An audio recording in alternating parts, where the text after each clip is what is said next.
Bom, boa tarde a todos, boa tarde a todas. Nós estamos aqui hoje, neste dia 23 de maio de 2024, para realizarmos a banca de defesa de mestrado do meu orientando João Vitor Batistucci, que hoje defende a dissertação intitulada Lá e de Volta Outra Vez, Tolkien e o Surgimento do Role-Playing Game.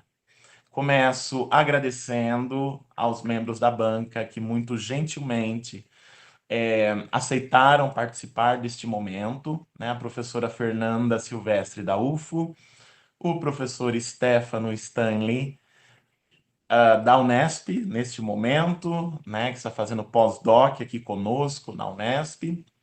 Então agradeço, Fernanda, agradeço, Stefano, por terem aceitado participar desse momento ritualístico, desse momento importante aqui do trajeto do João, né? Fernanda e Stefano já estiveram na qualificação, né? E portanto já conhecem o trabalho de antemão, já trouxeram contribuições valiosas, né? Naquele momento para que o trabalho se concluísse, para que o trabalho chegasse neste momento, né, e chegasse então à sua finalização. Então agradeço muito a Fernanda e ao Stefano, né, que já vem trazendo contribuições a esse trabalho desde a qualificação, né, desde outras oportunidades também. E eu tenho certeza que aqui nós teremos uma tarde muito agradável de defesa, tá? Então, muito obrigado. Obrigado também a todas as pessoas que estão aqui assistindo, ouvindo, participando, né? Pessoas que vieram aqui prestigiar esse momento do João, né? Que vieram aqui assisti-lo nesse momento de passagem, nesse momento ritualístico que é, né, a defesa de mestrado. Então, agradeço também aos familiares do João, né, e todas as pessoas aí que de alguma forma contribuíram para que ele chegasse até aqui, né? E imediatamente já passo a palavra à professora Fernanda para fazer suas considerações. Fernanda, muito obrigado. Bom, eu que agradeço, né, mais uma oportunidade de ler o trabalho do João, né, agora nessa versão já mais pronta, né, João? E, assim, foi um prazer enorme participar da sua qualificação, né, assim, a gente contribuiu, o Stefano também, né, e acho que você, inclusive, já quero de antemão dizer que você incorporou, né, muitas sugestões que nós demos, né, e eu gostei do resultado do seu trabalho, né, já vou falar assim de forma geral, para depois ir, né, para uma coisa mais detalhada, mas, né, agradeço demais essa oportunidade né, que o Cido me deu, e você também, né, a confiança na leitura do trabalho, a gente gosta porque a gente mais aprende com vocês, né, a gente contribui, mas a gente aprende demais, então gosto muito de participar de banca, porque é isso, né, a gente tem um universo de coisas diferentes aí, né? E, bom, primeira coisa que eu quero falar, eu já comecei gostando do título, né? Então, acho o título criativo, né? Lá e de volta outra vez, Tolkien e o surgimento do role-playing game, né? Você faz uma divisão muito clara, muito objetiva nos seus capítulos, né? Você coloca uma introdução, o seu capítulo 1, em que você fala sobre o Tolkien, né? A Terra-média e a High Fantasy, que foi alguma coisa que a gente também te pediu para falar um pouco mais, né? E já comentando, né, eu acho que ficou muito bom, porque é aquilo, né, quem vai ler seu trabalho, né, nós do universo do estudo do insólito, né, do fantástico e tudo mais, a gente já leu Tolkien, né, nós somos fãs, mas tem gente que não, né, e a gente tem, né, por que Tolkien é Tolkien, né, porque ele é maravilhoso, óbvio, e porque a gente continua alimentando isso na academia, né, fora da academia, enfim, então a gente não pode deixar esquecer, né, então quando você traz o Tolkien para o diálogo com o RPG, que é uma coisa muito mais recente, né, você está, em primeiro lugar, inovando, então eu considero o seu trabalho, assim, um trabalho inovador, né? Adorei ler a introdução, quando você fala do como você chegou a isso, né? Que você partiu de uma coisa prática, né? De um momento que você vivia e era meio que um observador ali, né? E como isso foi te suscitando coisas, né? E aí a gente vê como coisas também prosaicas, como coisas do dia a dia, como, né, jogos, por exemplo, coisas lúdicas, podem, né, suscitar grandes ideias para a nossa vida acadêmica, né? Então, o ócio é realmente importante para o nosso trabalho, né? E você é prova disso, viu, João Vitor?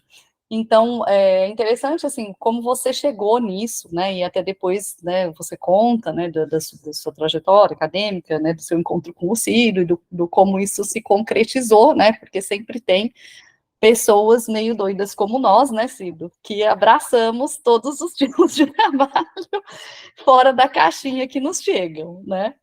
Então, ainda bem que a academia está se abrindo cada vez mais, né. E o seu trabalho é um exemplo disso, é um trabalho muito interessante, então gostei de ver já na introdução essa colocação sua. E é um trabalho inovador, é um trabalho bem escrito. Tem problemas? Stefano é mais chato que eu nisso, né, Stefano? Stefano vai no passa, em cada página. Eu fiz algumas anotações e vou te passar, mas o que eu te sugiro? Você não tem problema, assim, de um texto truncado, de parágrafos, nem de clareza e de objetividade. Inclusive, eu te parabenizo por isso, porque é um trabalho muito fluido. A gente lê o seu trabalho com muita facilidade, o que é bom também, né? Porque eu acho que leitura sempre truncada é muito ruim, né? Porque às vezes compromete o entendimento do trabalho, e não é o seu caso. O trabalho é muito gostoso de ler. Aprendi muita coisa, né, com o seu trabalho, e acho que quem nunca soube o que é um role-playing game vai saber jogar pelas suas instruções, né, você pode publicar o manual a partir disso, porque ficou, assim, explicadíssimo, né, a pessoa visualiza aquilo que você colocou. Então, você trabalha muito claro. O que acontece com todo mundo era o, colocou no, era no, colocou o, né, enfim, são coisas assim, faltou uma crase, então isso tem, né, no seu trabalho, e aí eu acho legal você fazer uma revisão disso, e seria legal que alguém lesse isso para você, porque o Cido não tem obrigação, né? Eu falo que a gente, nossa senhora, eu já fiz muito isso, né? De ficar passo a passo, mas, gente, senão a gente não consegue corrigir o conteúdo, e hoje, com tantas orientações, é impossível a gente ficar como revisor de texto. Então, e a gente, quando escreve alguma coisa, chega num ponto que você vai passando os olhos, você nem percebe. Não tem como perceber, é normal. A gente faz isso com um artigo, que é uma coisa muito menor, né, Cido? Quem dirá com um texto muito maior. Então, passa para alguém ler seu texto, né? Às vezes um revisor, ou às vezes alguém mesmo, um colega seu que, né, que seja um bom leitor, para fazer essas correçõezinhas, porque seu trabalho está muito bom. E eu acho que quanto mais o trabalho está claro, às vezes isso evidencia mais ainda para a gente ler, né? Enfim, é só esse pente fino em algumas coisinhas que eu acho que você poderia fazer, né? Mas, como eu falei, é um trabalho bem escrito, é um trabalho inovador. Uma outra coisa legal, embora seja um trabalho de mestrado, se você realmente tem um questionamento, né? Você tem uma proposta, uma hipótese, e isso tá uma raridade, porque as pessoas confundem qualquer coisa com hipótese, né? Elas vão falar sobre qualquer coisa temática e não tem uma hipótese, né? Aí depois chega lá no fim, não tem nem o que concluir, porque se você não tem uma hipótese, como é que você vai concluir, né? Então, eu acho que você traz isso muito claramente, né? E, enfim, faz essa divisão também muito, né, muito certeira e tudo mais, né? E então isso é uma coisa mais geral, né? Então, esses 3 capítulos seus, né? De falar de Tolkien, da Terra-média, do High Fantasy, no capítulo 1, né? O capítulo 2, em que você faz esse apanhado super detalhado, né? Do role-playing game, né? E aí, nossa, eu só conheço uma pessoa que descreveu assim toda a coisa do Silmarillion, de Tolkien, que é a minha orientanda Débora. Você não teve contato com ela? E teve um dia que ela foi falar para mim em uma disciplina, assim, e vocês dois, meu Deus, se juntar vocês dois, eu não sei, porque vocês são muito detalhistas, assim, sabe aquela coisa de tudo, de se explicar, né, e não é muito simples fazer isso, né, porque são muitos detalhes, muitas coisas e tudo mais. Mas, assim, ficou muito interessante, né, gostei demais. Então, tem umas coisinhas, né, anotei lá na página 10, no primeiro parágrafo, né, você coloca lá após da formulação, é após a formulação, mas eu posso depois te falar isso. Na página 11, né, no primeiro parágrafo também, né, você coloca uma casa onde não tem. Aí só uma coisa que eu queria falar, você usa muito a expressão, um dos exemplos é na página 11, no primeiro parágrafo, você usa muito para além disso, para além daquilo. Então, cuidado com essa expressão, talvez seja legal, eu não vou ficar falando das coisas que a gente põe sem querer, porque isso, né, é um artigo, alguma coisa, mas o para além, por que eu estou te chamando a atenção? Porque quando você for escrever outras coisas, presta atenção se você não está usando demais, porque nós temos essa coisa de pegar algumas expressões, e não sei por que a gente encafipa com algumas expressões, todo mundo tem uma, a sua deve ser o para além. Eu também tenho, todo mundo tem. E aí fica complicado porque essas a gente vai usando muito. Então, essa é uma, né? Dá uma busca lá e faz uma substituição, né? Então, eu acho que você usa várias vezes tal. Mas eu não vou ficar falando disso, porque isso é cansativo. E isso você faz depois, né? Enfim. Você vai, né, procurando e vai fazendo, né?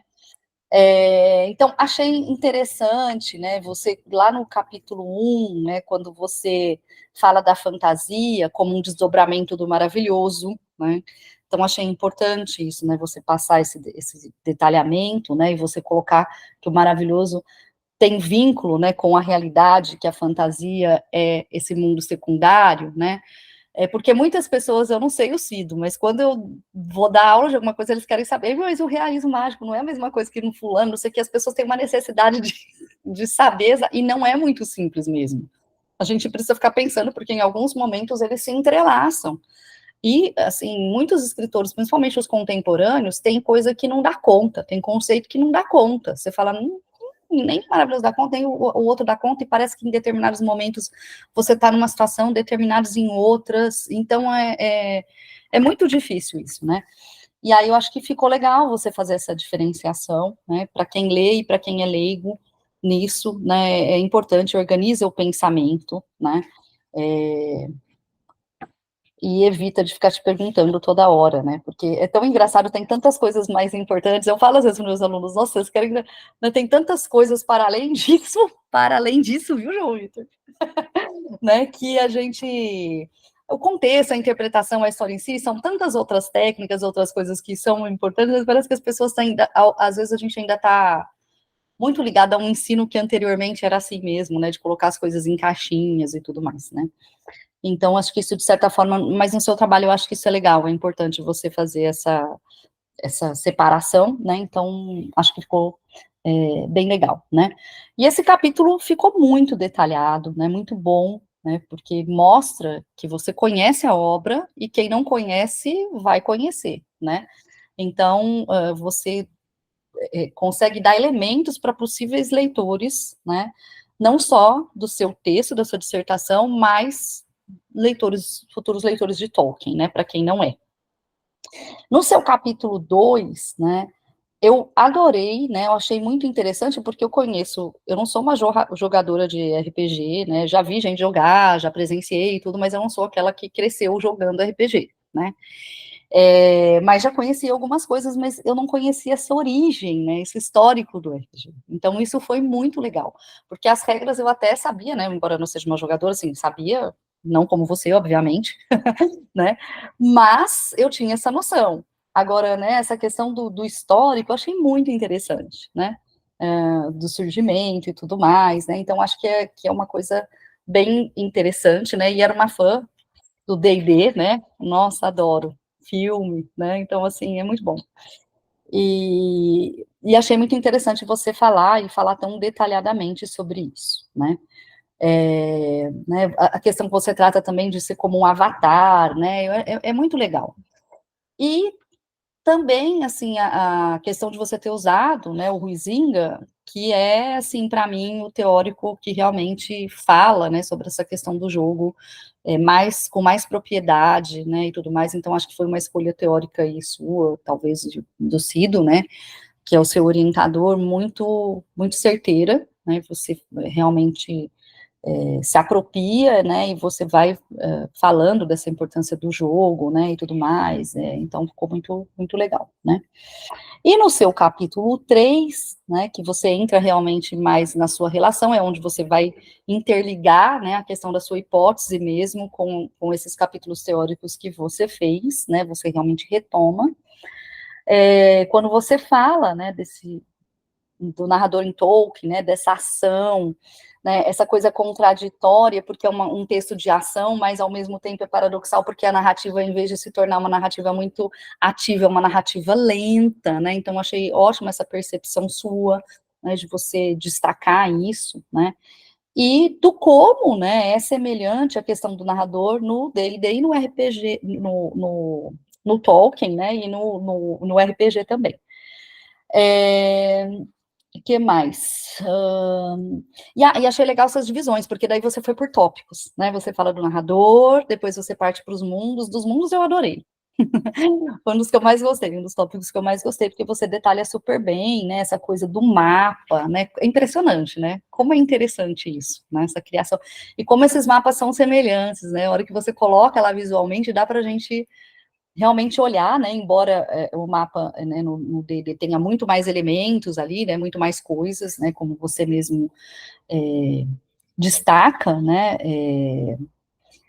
a gente consegue perceber muito, né, essa relação que existe, né, então esse mapa que você destaca, que está presente, né, em todo o legendário, né, e como eles são importantes para essa visualização da jornada, né, e do mundo mesmo, né.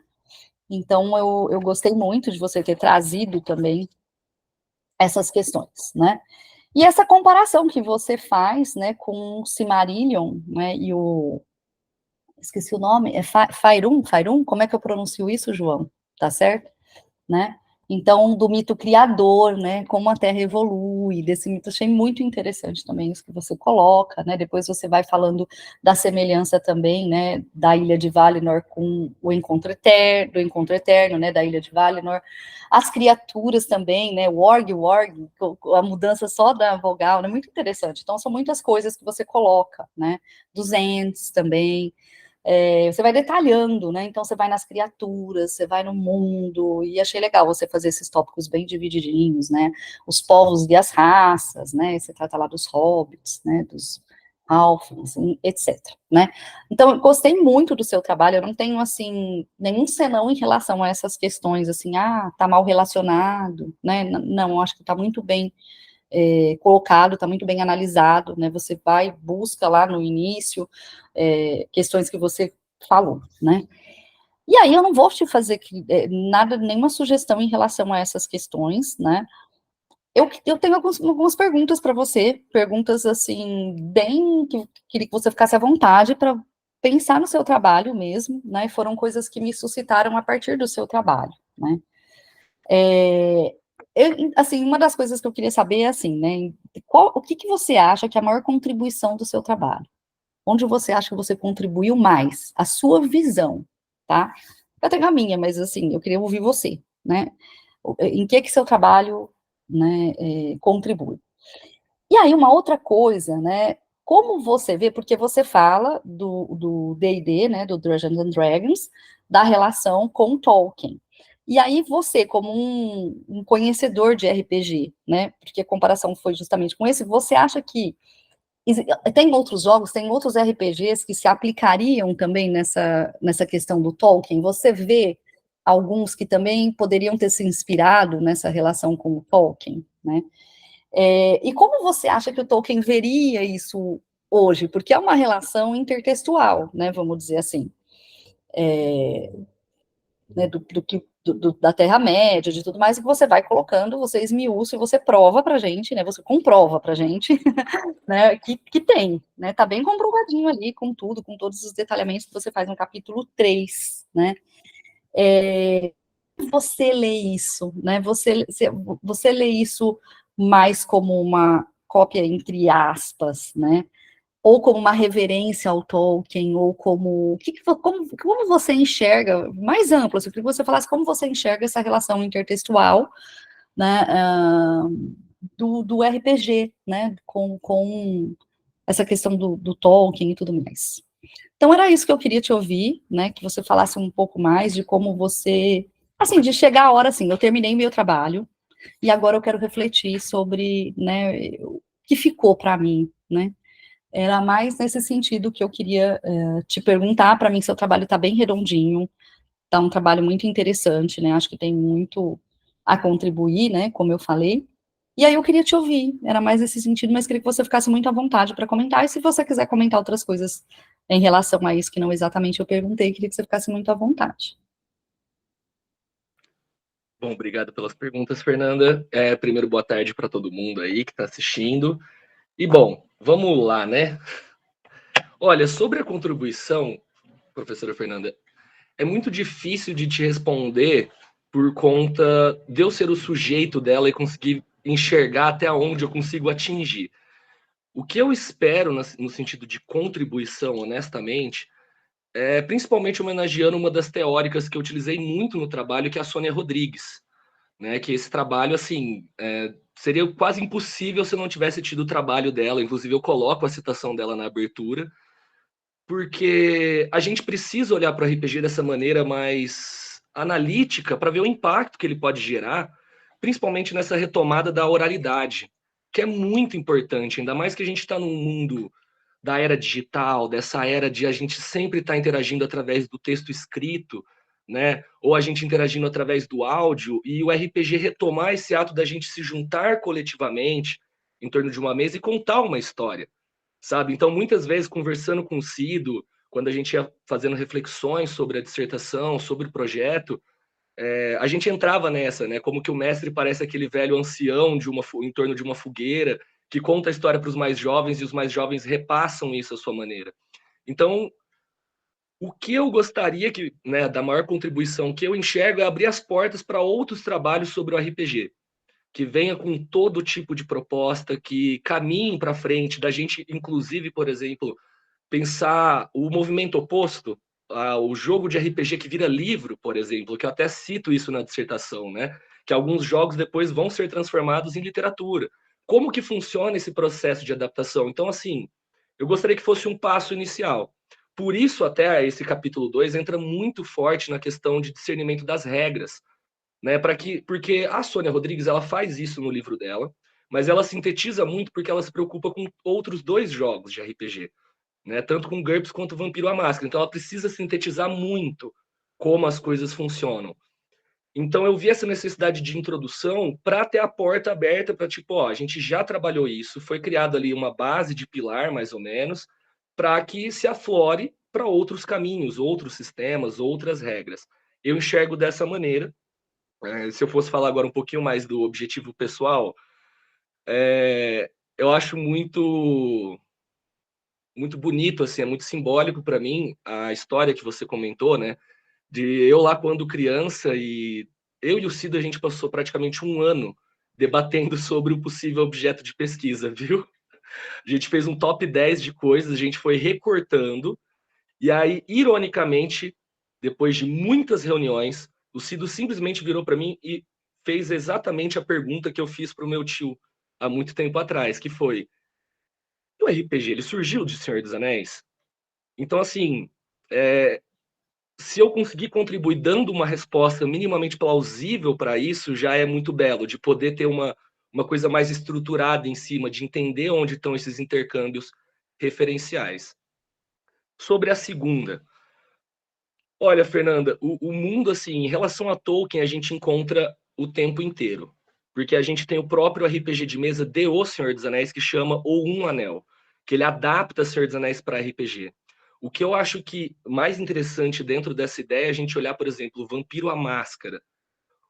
Quantas referências podem ter dos mitos vampirescos que a gente tem da literatura, do cinema, que se manifestam ali. Ou a gente olhar para Call of Cthulhu e ver como o universo cósmico de horror do Lovecraft é adaptado para RPG e cria asas que o próprio autor provavelmente não visualizou que criaria, né? Ainda mais que o nome dele é tão grande quanto hoje.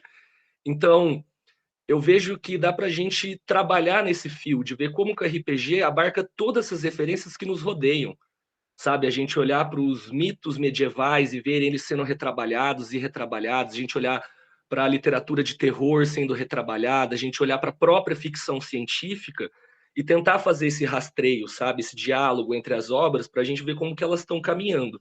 O Tolkien, dá para a gente citar, eu acho que assim, né, como eu disse na própria dissertação, a gente não consegue mais desconectar esse polo referencial.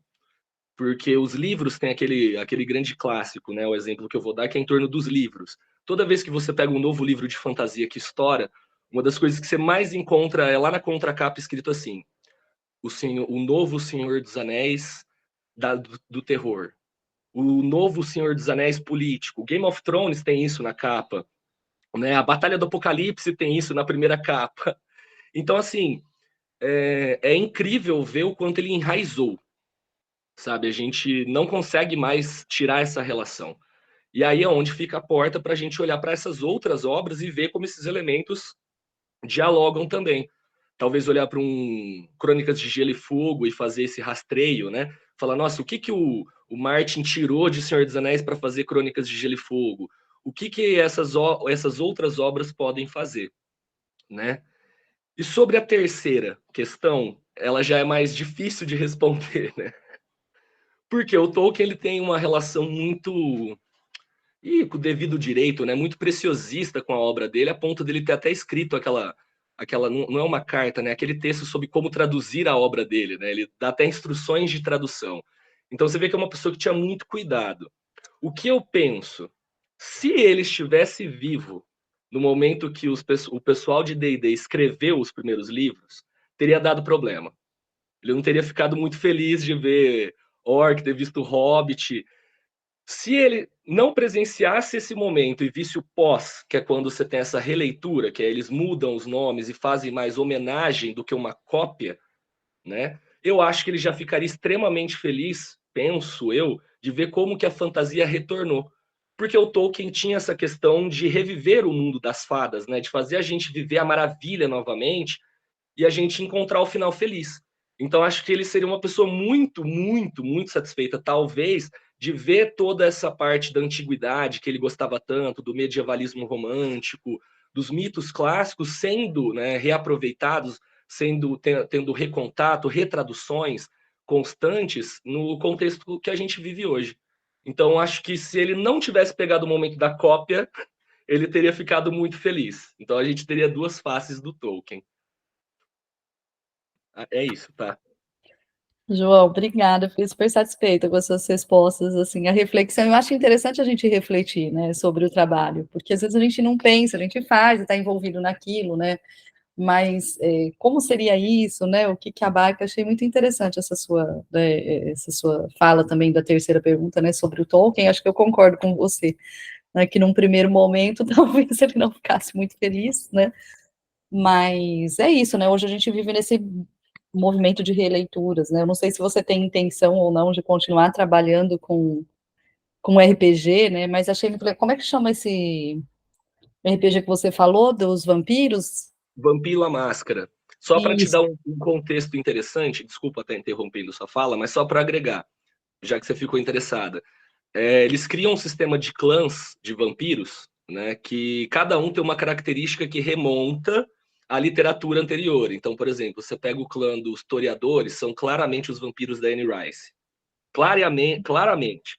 Aí você vai ver os Ventru, eles já remetem àquele vampiro clássico, nobre, mais a lá Drácula, sabe? Então, é muito interessante parar para ver o que cada clã pode nos propor de referências anteriores. Desculpa interromper sua fala.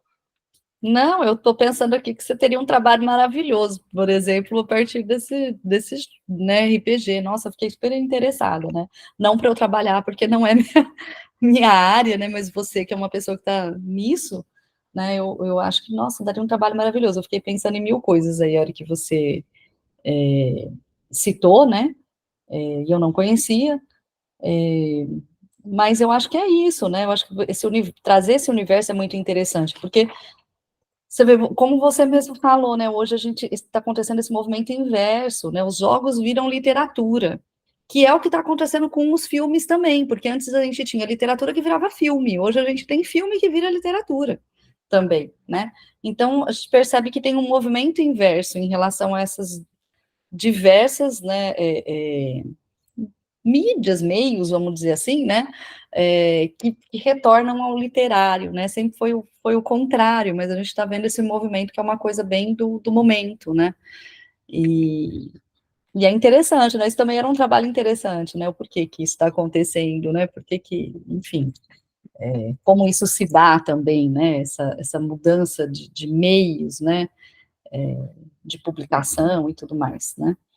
Então, assim, eu só quero te parabenizar mesmo, estou super satisfeita com as respostas, satisfeita com o resultado também do seu trabalho, né, e acho que você tem que seguir adiante mesmo, né, nesse caminho, né, abraça isso que você gosta e que você sabe e que tem muito campo, né, uma coisa que pouca gente tem explorado, né, e acho que é um caminho que você tem muito potencial aí para seguir. Então, parabéns para você, parabéns para o Cido, né, pela orientação, e seguir em frente.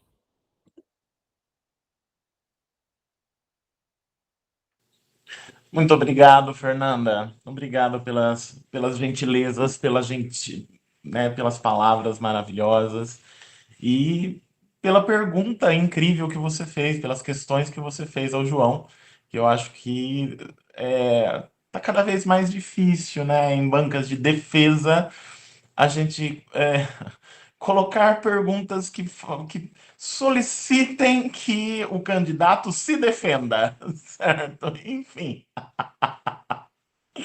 Ele nem percebeu, né, que foi uma pergunta que era para ele se defender. Enfim. E respondeu tão naturalmente, e tão, né, assim, de maneira tão natural, e isso foi ótimo. Muito obrigado, Fernanda. Satisfeita, então, com as Muito. falas do João? Maravilha.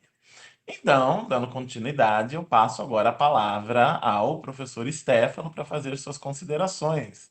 Obrigado, Stefano. Boa tarde, pessoal. Em primeiro lugar, eu agradeço o convite.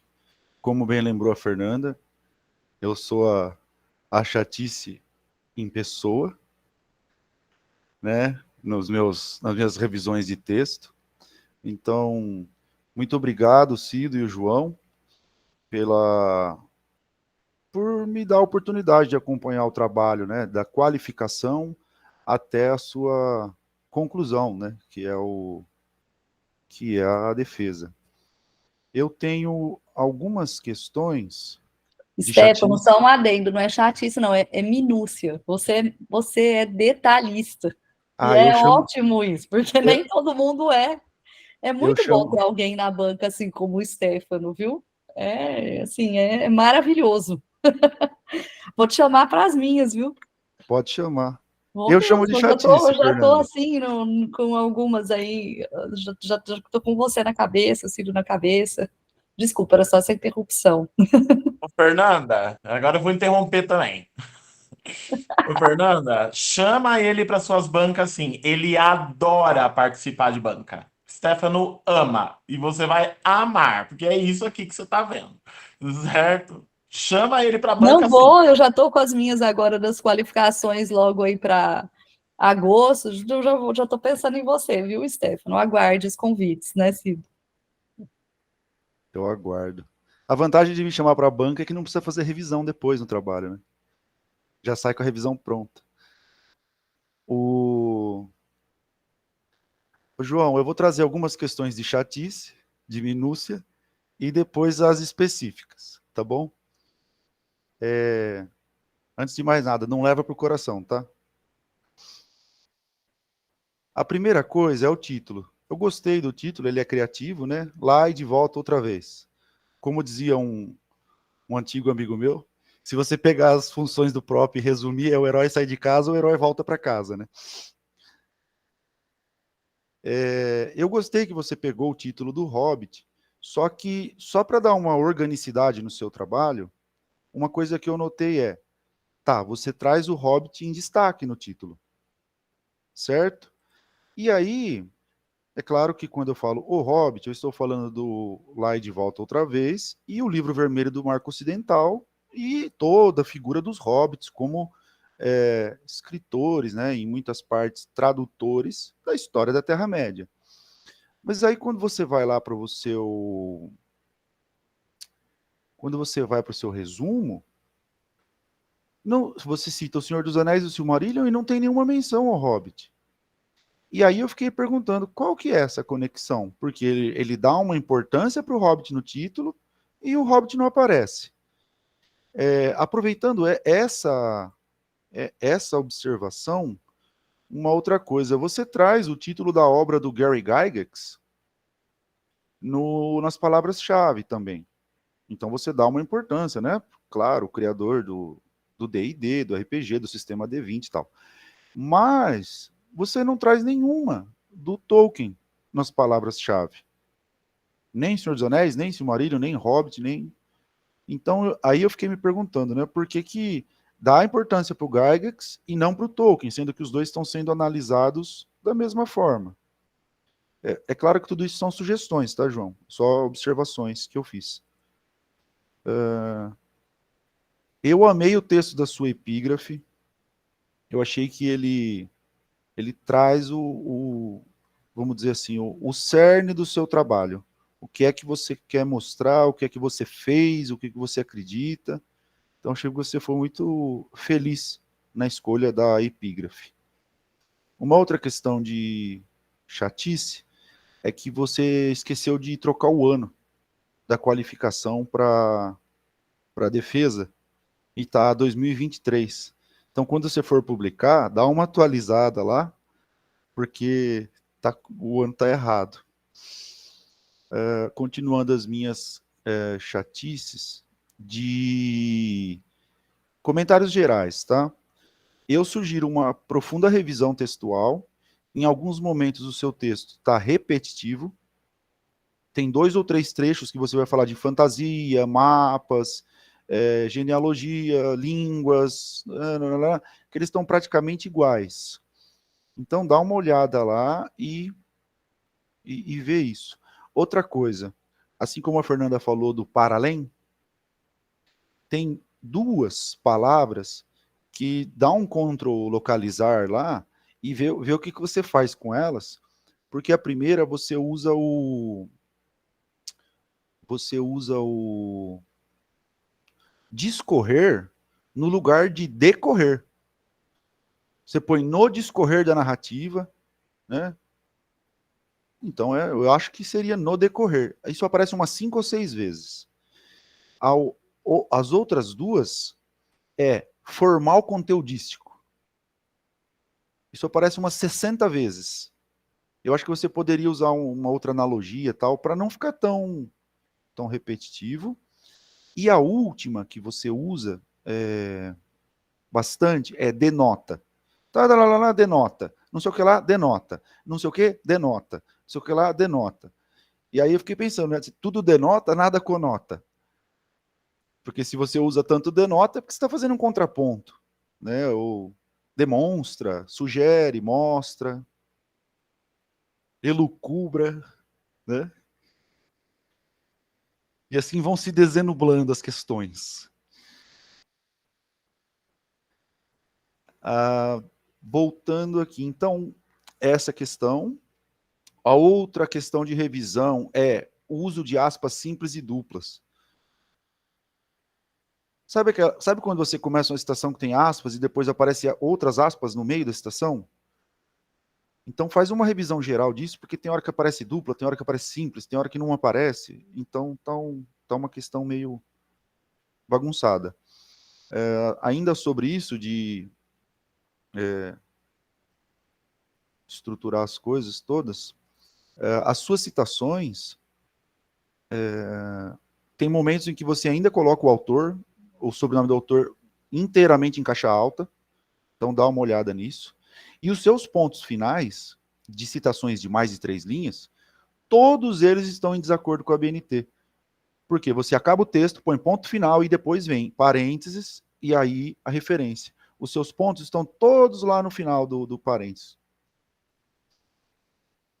E sobre citações, tem mais 2 questões. Deixa eu achar aqui.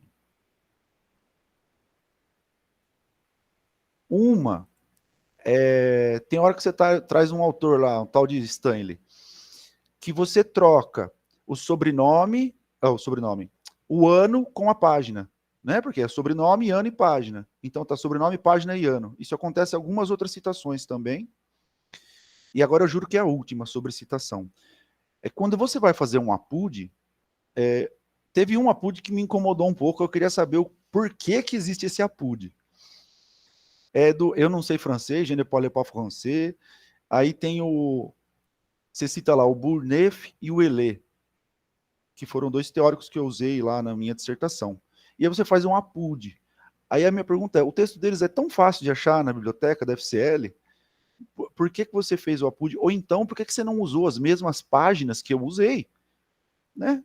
A edição é a mesma. E põe a citação lá no fim. Não precisava ter feito um APUD para isso, né? Então, essas questões, assim, é isso.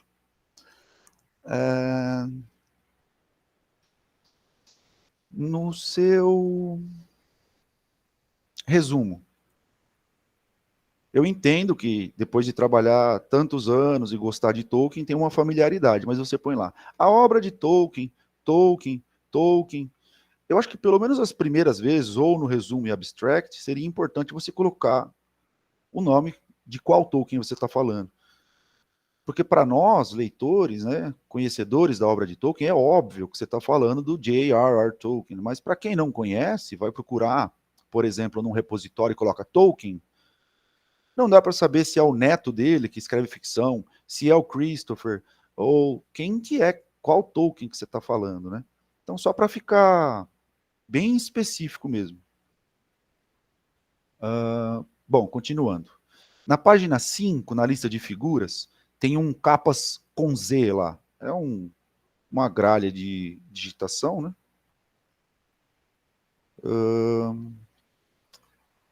Aí no seu sumário, página 6, deixa eu chegar lá, página 6.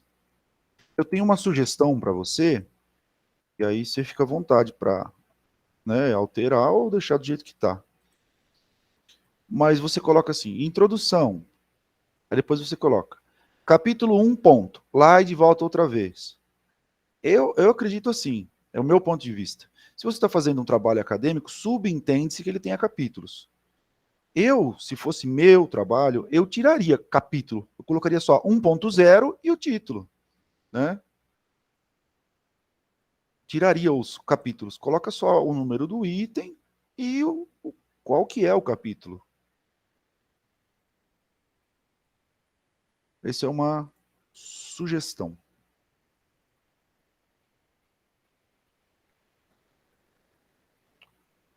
Página 17. Na página 17.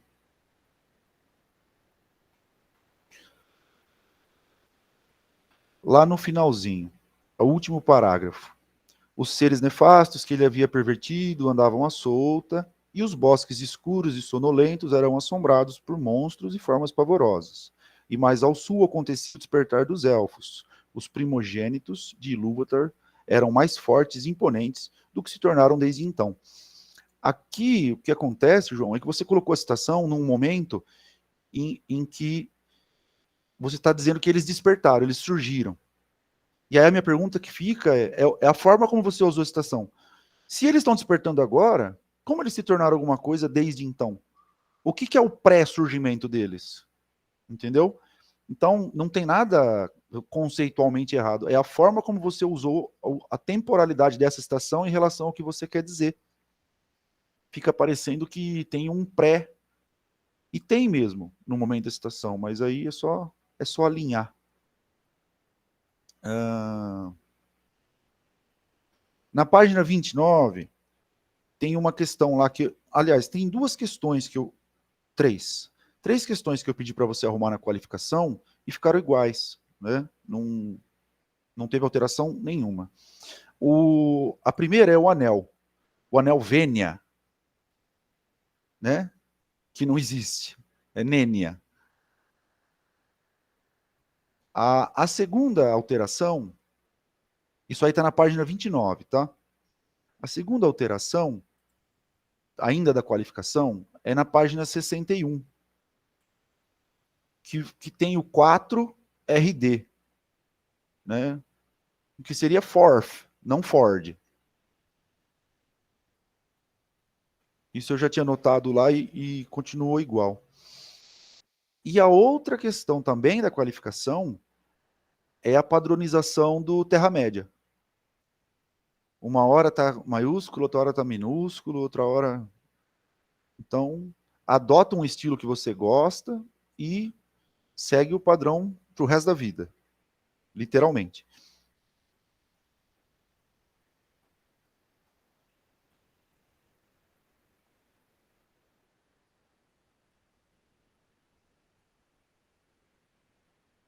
Estou indo muito rápido, João? Você está conseguindo anotar as coisas? Tá, beleza. Na página 50... Página 50... Lá no finalzinho. Eu não sei se eu estou enxergando mal ou o que acontece. Mas me parece que esse último trecho aqui do Tolkien, página 19, ele ficou com a letra 11. Como se fosse uma citação, mas não é uma citação. Nota-se, não sei o que, não sei o que lá. O que mais? Na página 55. Você está falando dos jogos lá, do Gygax, né, e do Ernestson lá. E aí você coloca o Tactics. Tem um C antes do T. Tactics. Também só para colocar o nome do jogo certinho. Na página 60, tem um texto que foi traduzido, eu acho, não sei. É entre 1995 e 2000, né? É a segunda e a terceira edição. Tem, não foram encontrados, encontrou aí? Não foram encontrados, tal, capas da Respective. Então é só essa questão também. Bom, as questões chatísticas acabaram. Agora tem as questões específicas. Na página 13, no primeiro parágrafo, é quase inacreditável.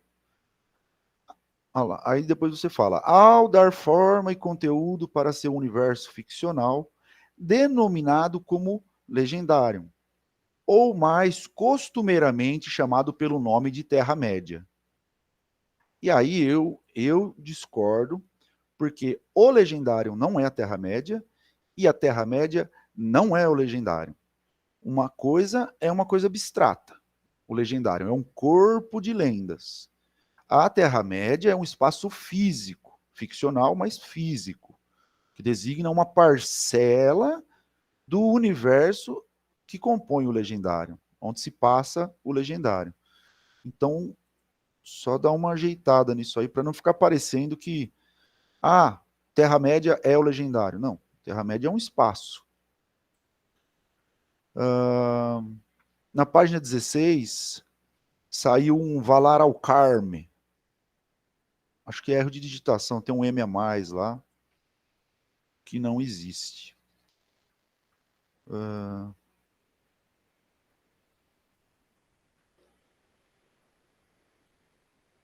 Na página 25, você escolhe, né, para se referir ao mito de Atlantis, você usa Atlântica.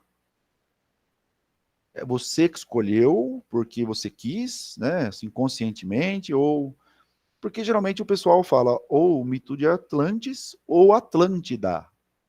Né? Por que você escolheu Atlântica? João, se você quiser responder agora, pode responder. Se você quiser deixar tudo para o final, deixa tudo para o final. Você que escolhe. Olha, se você quiser, eu já posso responder os anteriores, sem Tá bom. problema nenhum. Sobre o Legendarium, eu concordo de tomar esse cuidado, foi o deslize realmente ali na hora da definição, aquele lance de começo de texto, né, que a gente começa na questão de tentar formular a ideia. Sobre os outros que você pontuou, a maioria estão sendo erros de digitação, e especificamente do Atlântica foi erro de digitação também, que eu estava conferindo aqui, eu deveria ter corrigido isso, porque deveria estar Atlântida, já só te elucidando. Pode continuar, eu tô anotando tudo aqui, tá? Tá bom. Na página 34, se eu tivesse presencialmente, eu ia te dar um puxão de orelha. Mas, como está à distância, não tem jeito, né?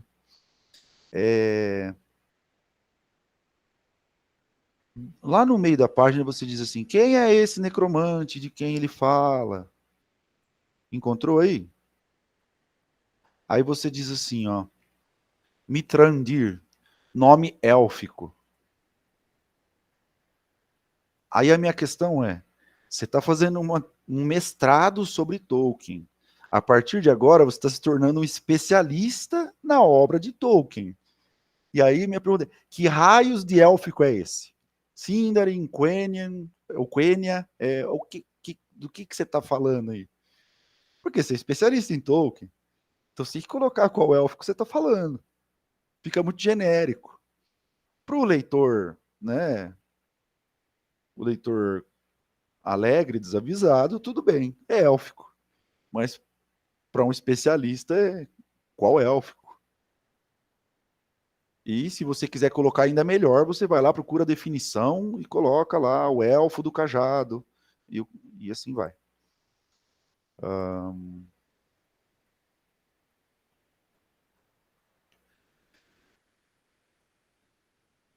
Página 37.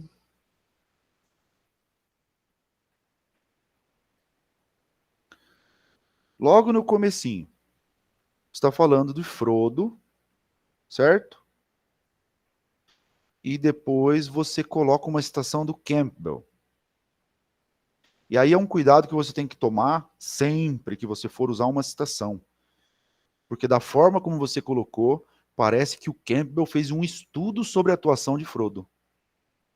Então, quando você for dar voz a um texto de outro autor, tome cuidado. Eu vou te dar um exemplo sem citar nomes, para ser ético. Uma professora de uma determinada universidade de São José do Rio Preto, o que ela fez?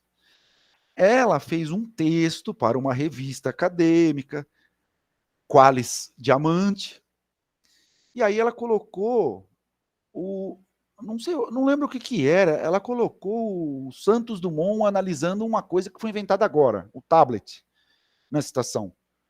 E cronologicamente não tinha como, porque o negócio foi inventado 300 anos depois. Então, assim, é só esse cuidado de não fazer parecer que alguém está falando alguma coisa que talvez nem saiba que tem existido. Você pode colocar um moderador assim. Da mesma forma como acontece com o Frodo, Campbell diz que o herói, tal.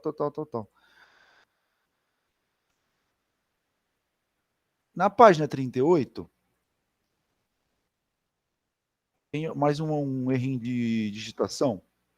Na segunda linha, lá no final, ó, no lugar em relação a, não é descrição?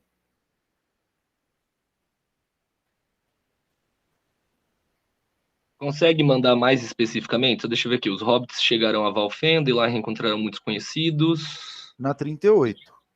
Na 38. O homem é identificado pelos locais como Passo Largo. Ah, tá um pouquinho acima. E chamou o Ah, Frodo, sim. logo no começo. Sim. Sim. Seria. Quase embaixo do Frodo, aí tem uma descrição. Ah, sim.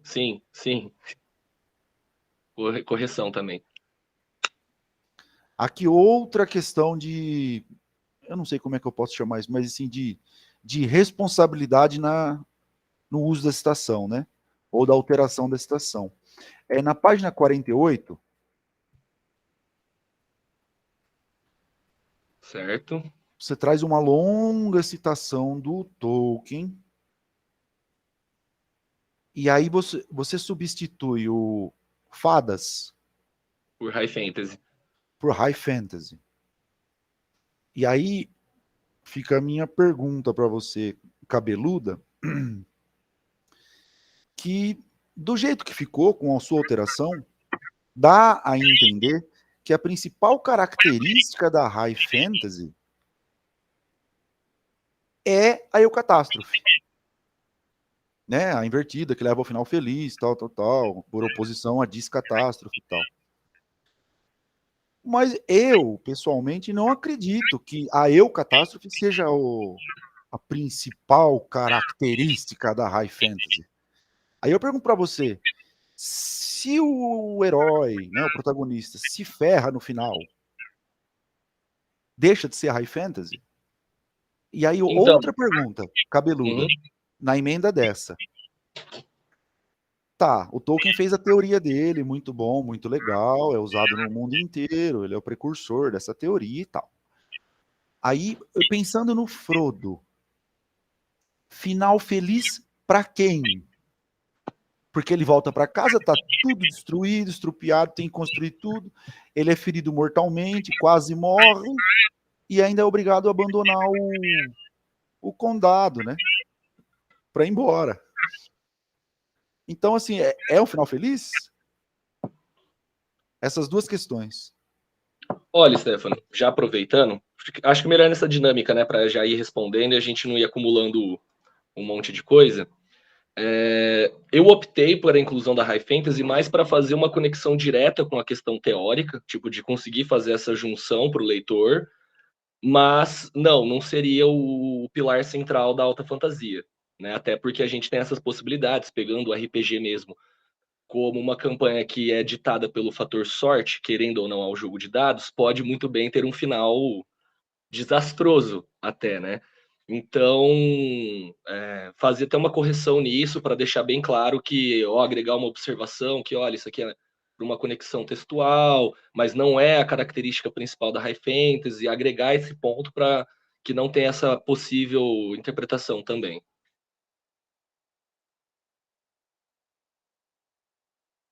E não, o Frodo não tem um final bom, se a gente for pensar. Apesar dele ir para Valinor, ele vai muito traumatizado, né? Um herói que vai com uma cicatriz pelo resto da vida. Apesar de todo o contexto de felicidade que o final propicia. O Frodo aí na obra do Tolkien, ele é o completo exemplo cristão, né? Fez tudo certinho a vida inteira e foi para o céu. Mas enquanto isso, ele só se ferrou, né? Coitado. Na página 95, você vai trazer os 4 elementos do jogo, tal. Deixa eu ver aqui. 95.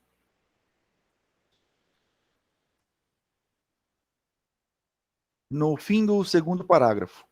Aí você coloca fogo, ar, água e vento. A minha questão é ar e vento mesmo? Não existe a terra? Não tem o elemento, não existe o elemento terra. Ou eu vou conferir, mas eu acho que não. Acho. É porque eu achei interessante, é uma distinção bem sutil, né, entre vento e ar. O ar tem várias formas, né? O vento é uma delas.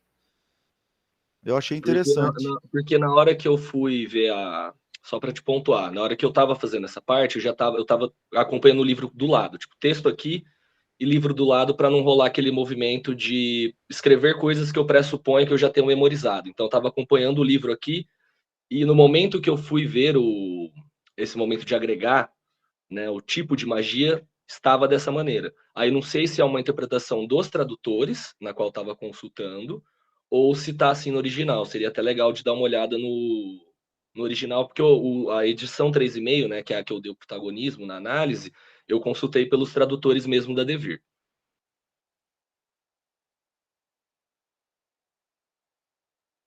Tá mutado o microfone, Stefano. Obrigado.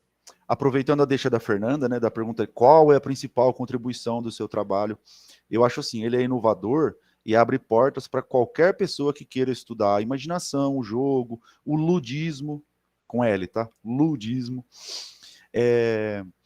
e tudo que advém, né, desse movimento, da oralidade e toda essa questão. E eu acho que a grande contribuição do seu trabalho é trazer e exemplificar como que se estrutura o jogo de D&D e tal. A minha pergunta para você é lá na sua conceituação do maravilhoso, do high fantasy e tal. Para você, né, pesquisador, qual é a diferença? Se alguém te perguntar assim num boteco, qual a diferença de maravilhoso e high fantasy? O maravilhoso, Stefano, eu acho que ele encaixa, se a gente for pegar. Eu vou citar duas obras aqui, tá? Que é Harry Potter e Crônicas de Nárnia. Essas duas obras, elas entram no âmbito maravilhoso porque a gente visualiza aquela teoria do portal, né? Então, no Nárnia a gente usa o guarda-roupa, no Harry Potter cada ano, inclusive, é um portal, né, que se usa. No primeiro a gente vai ter a questão da estação, do muro para o beco diagonal. No segundo a gente vai ter a questão do carro para eles chegarem até o mundo maravilhoso. Então, o que eu vejo como principal diferença, se a gente for pegar, tirando as nuances, né? É essa ideia de que o maravilhoso ele pode estar dentro de nosso mundo. Então, a gente consegue fazer, por exemplo, um planeta Terra que tenham essas criaturas mágicas vivendo naquele contexto medieval, né, histórico. Então, a gente fazer uma história numa Alemanha do medievalismo romântico, na qual os dragões existem, as criaturas existem, né? A gente for olhar para a mitologia dentro desse contexto, né? Os textos mitológicos, não chamando eles de ficção, né? Mas os textos mitológicos fazem dessa maneira. Quando eu olho para High Fantasy, eu sempre vejo essa formulação de um outro mundo, apesar de ter seus rastreios de conexão, referências. Mas até naquela parte que eu falo sobre a construção de mundos, né? A gente tem um mapa diferente, uma geografia diferente que dá essa distância, como se fosse até outro planeta no nossa galáxia, sabe? Aquela coisa de uma galáxia muito, muito distante. Então eu vejo dessa maneira, que a gente não tem nenhum tipo de contato com o que seja com o nosso universo. Porque você pega, por exemplo, a Torre Negra, só citando mais uma obra que dá para fazer esse diálogo, né? Você começa lendo a Torre Negra pensando que você está lendo um livro no mundo secundário. Um pistoleiro no deserto, procurando um mago. E aí, no momento do livro, você tem contato num bar, né? O pistoleiro vai a um bar e está tocando Hey Jude, dos Beatles. E aí você já rola aquela confusão e aí, no fim, você descobre que a Torre Negra também contempla a Terra. Então, não vejo ela como alta fantasia porque tem esse contato. Agora, quando a gente olha, por exemplo, para Game of Thrones, Crônicas de Gelo e Fogo, o Westeros é um mundo próprio, é a parte da nossa realidade. O próprio Forgotten Realms é a parte da nossa realidade, não tem esse diálogo com a maneira que a nossa sociedade se porta, apesar da gente ter as referências para estruturar esse mundo secundário, né? As questões políticas, sociais, até mesmo geográficas. Esse eu veria como a principal diferença. Maravilhoso, então, ainda, né, tem obras que estão em diálogo com o nosso mundo, né, ou estão ambientadas em nosso mundo, para responder melhor, e a alta fantasia se passa sempre em um mundo secundário, um outro universo com outras regras, sociedades, criaturas, etc, etc. Entendi. Obrigado. Na página 116, você está dizendo no item 3.3, monstros e criaturas. Você está descrevendo as criaturas, não sei o que lá, e de repente você diz assim, e povos atrozes. Me dá 3 exemplos de povos que aparecem na obra do Tolkien.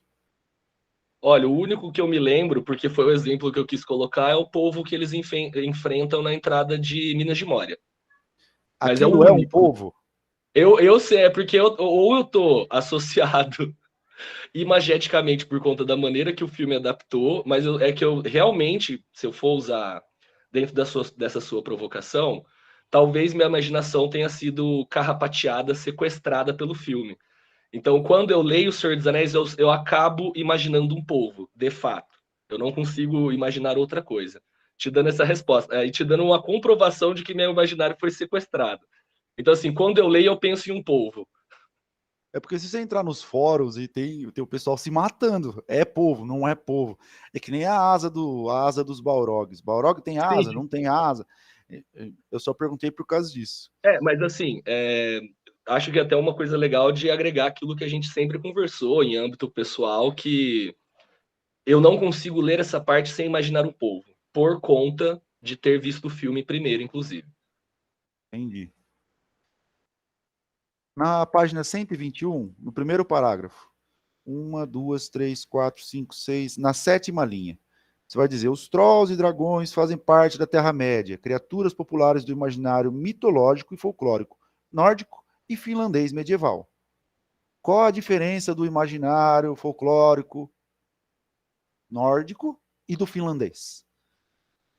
Porque você Eu acho especificou, né? Nórdico e finlandês. isso. Eu acho que mais por uma questão geográfica, porque como estão nas duas, ou uma questão da cultural de cada região, por terem os seus próprios textos, no sentido de que a gente tem, por exemplo, a divisão entre o Kalevala e as Edas, né? A Eda poética, eu acho que foi movido por ter essa divisão. Então, eu mais escrevi por saber que eu tenho um referencial medieval fantástico, tanto no Kalevala quanto na Eda poética, eu acabo fazendo essa diferenciação por terem as duas obras, então saber que eu não sei se compartilham, lógico que compartilham de referências, né, por conta até da questão geográfica, desses povos terem andado por essas regiões, mas foi mais pela divisão de saber que existem essa divisão na literatura, de ter a Kalevala, ter a Eda poética e outros textos, até mesmo dos celtas, né, que tem essas criaturas agregadas. Entendi. Depois você rola 8d20 com o Cid e vê o que vocês fazem com isso. Ele vai ser o meu suporte de salvação. Ele vai lembrar da questão do Rei Arthur e o quanto ele me deixou confuso por conta disso, inclusive. Ó, na página 122, você vai trazer 2 citações de Tolkien grudadas. E elas são distintas. Aí eu sugiro que você coloque uma pequena frase entre uma e outra de conexão. E ainda, tal. Porque senão fica um negócio meio estranho. Aqui, de novo, se eu tivesse perto, eu ia dar uma puxada de orelha. Ó o que você faz, João. Na página 129, tem lá, os povos anões. Encontrou? Aí você diz assim, ó. 3 linhas para baixo. Tolkien escolheu, inclusive, alterar a palavra original do inglês para se referir a esse povo. Peraí, Tolkien escolheu? Eu acho o seguinte, ele não só não escolheu alterar a palavra original, como ele escolheu usar a mais original forma dessa palavra. Né? Porque dwarves, o plural, que nem knives. Então, ele está retomando a originalidade da língua inglesa. E não escolheu não usar a forma original. Ele escolheu não usar a forma derivada, porque ele não gostou. Então, aí é uma questão de o que vem antes e qual é a original. O que é original? O anglo-saxão ou o inglês moderno? Não, o anglo-saxão. Aproveitando até por essa provocação, essa parte eu me baseei muito nas leituras anteriores, então imagino que possa ter acontecido esse erro da formulação dessa maneira por conta de artigos que eu li para formular, inclusive num seminário de História da Tradução durante a pós. Então, já faço essa correção, inclusive porque, né, por não conhecer tanto do anglo-saxão, eu não sabia qual que era, e aí eu lembro que a informação chegou a mim no momento que eu estava estudando, que ele alterou o original, ou alterou o uso da palavra, da forma padrão dessa palavra, né, nos dias contemporâneos. É porque a regra que se alterou para algumas palavras, mas se manteve para outras, é quando tem um F no final, o plural recebe um VES. Knife, knives. Inclusive, João, quando você coloca dwarfes, né, com ES, isso não aparece no inglês. É dwarfs, sem o E. Então também tem que corrigir aí. Perfeito. Tá acabando aqui, viu? Na página 137,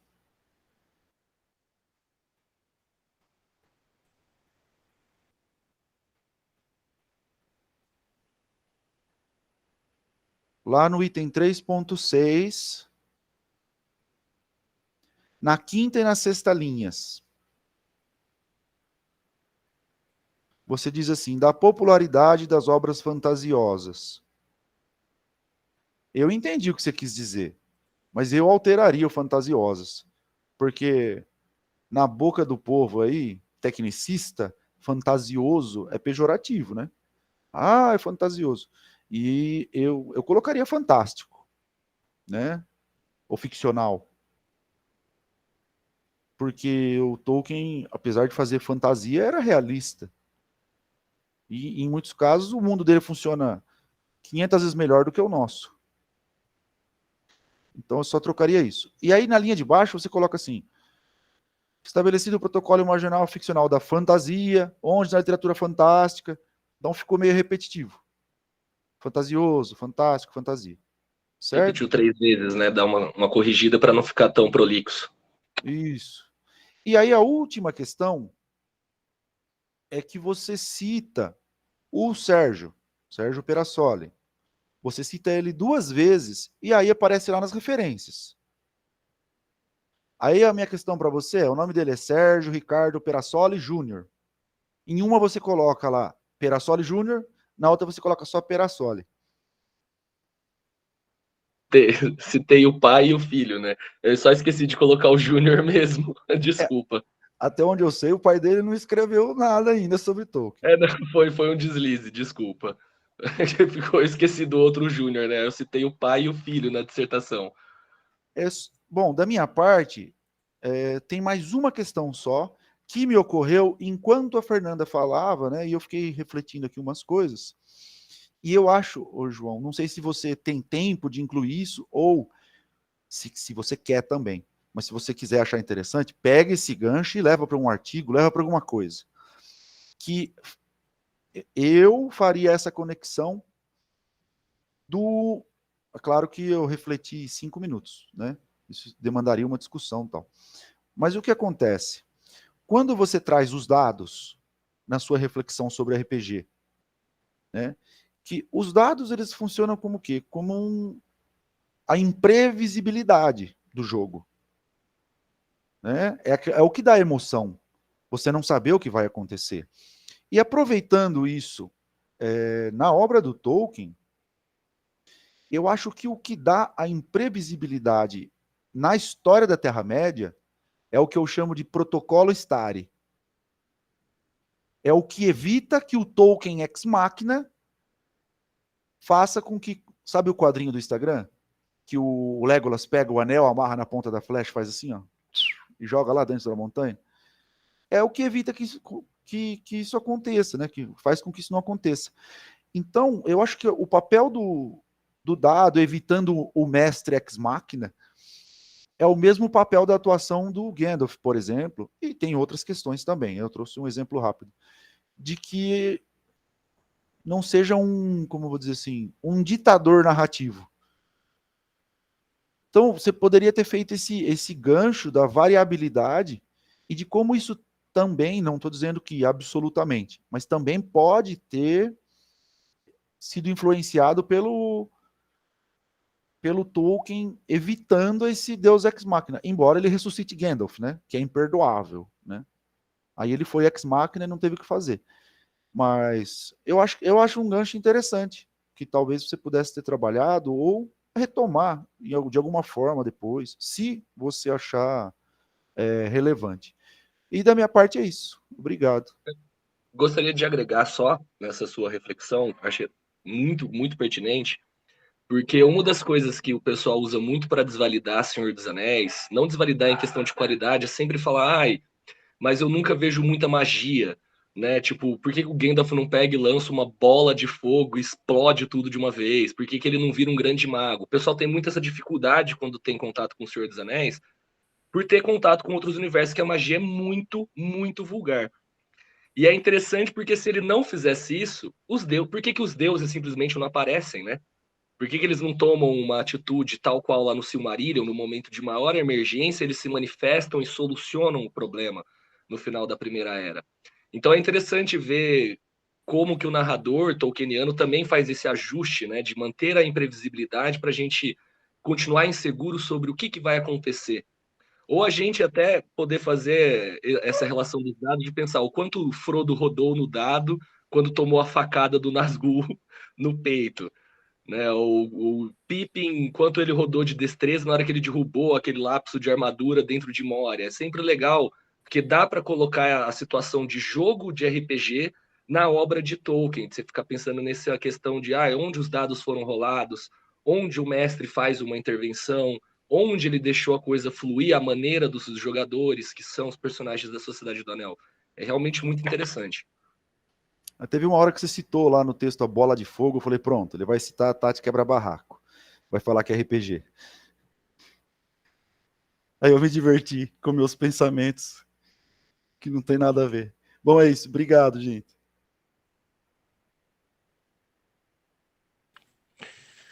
Maravilha, Stefano. Satisfeito? Então tá bom. Maravilha. Aí vários detalhes importantes que o Stefano trouxe, né, João? São coisas aí realmente, né, aí na perspectiva do especialista em Tolkien, né? E ele está absolutamente correto no que acontece no dia de hoje. Você também se torna um especialista em Tolkien, então aí você já não pode mais se permitir certas coisas, né? Quanto às mitologias lá, que eu fiquei aqui, né? O Stefano viu, vocês também. A mitologia nórdica, né, não é de forma alguma igual à mitologia finlandesa. São diferentes, realmente, tá, Stefano? Elas realmente, apesar dos países serem na mesma região geográfica, ela é muito distoante da mitologia nórdica. A finlandesa, ela é uma coisa mais siberiana, mais russa, mais uma coisa assim, eu acho esquisita. Quem gosta muito dessa mitologia é o Samuel, né? Como vocês sabem, é o Samuel que adora o universo da Finlândia, né? Enfim. Então, assim, muito obrigado, viu, Stefano, por todas as contribuições. Bom, minha gente, então nós temos então aqui finalizada a sessão de arguição, então, no momento da defesa do João. E agora, então, como eu mencionei no início, né? A banca vai deliberar, certo? Então eu vou pedir gentilmente ao João e a todas as demais pessoas que estiverem assistindo, né, que não sejam a banca, para se retirarem da sala virtual, tá? Não irem longe, certo? Ahn, João, fica no WhatsApp, certo? Assim que a gente terminar aqui, nós não. Assim, vou ser franco com você, João. O parecer da banca, se você é aprovado ou não, a gente faz em 5 minutos. Mas eu ainda vou conversar com Fernanda e Stefano sobre outras coisas. Então a gente talvez demore um pouquinho, tá bom? Não fique desesperado, certo? Tá? Bom, então aí fique no WhatsApp. Assim que a gente terminar, eu chamo você novamente. Avise, tá, o resto do pessoal para voltar também. Vou pedir ao Gilmar, por favor, que pare a gravação, né? Pode parar nesse momento mesmo, tá, Gilmar? E aí, hora que